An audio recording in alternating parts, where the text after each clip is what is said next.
अब आप लोग पूछोगे कि जब स्वर्ग और नरक नहीं तो पृथ्वी पर किए गए अच्छे और बुरे कर्मों का फल कौन देता है?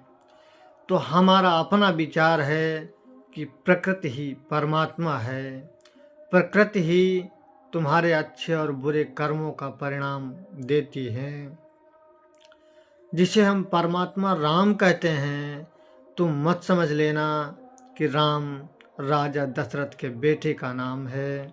ऐसा नहीं, राम का मतलब है रमा हुआ। पूरी प्रकृति में परमात्मा रमा हुआ है, कण कण में है।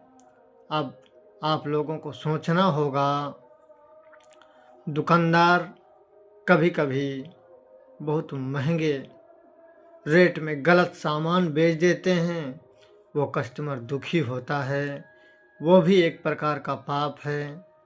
सरकारी कर्मचारी जो आम आदमी का काम नहीं करते और टहलाते हैं, वह भी पाप है।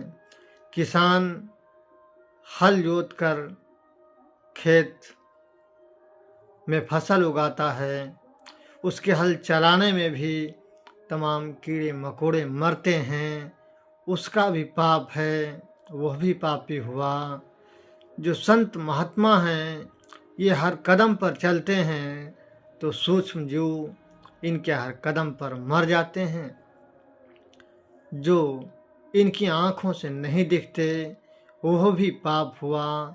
ये मत सोच लेना कि वो हमें दिखा नहीं तो हम निर्दोष रहे, लेकिन वो जो मरा उसे दर्द हुआ होगा, वह तड़पा होगा, वह परमात्मा को उसने भी याद किया होगा, वो पाप बना।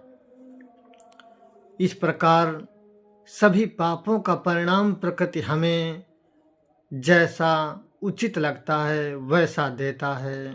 तुम ये मत समझ लेना कि पाप के कर्म कहीं ऊपर लिखे जाएंगे, ऐसा नहीं, यह भ्रम है। मनुष्य का जीवन मृत्यु के बाद निष्पाप होता है। हमें अच्छे और बुरे कर्मों का परिणाम इसी जीवन में भोगना होता है। माना कि एक दीपक हमने जलाई और फिर वो दीपक बुझा दिया।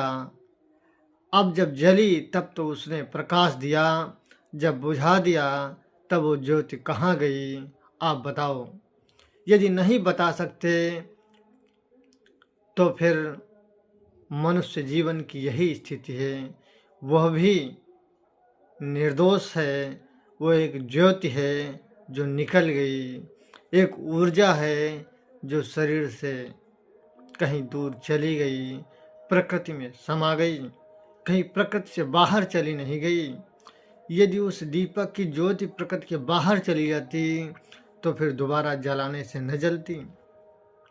वो सब इसी प्रकृति में है, इसलिए तुम्हें ध्यान देना होगा कि प्रकृति ही परमात्मा है।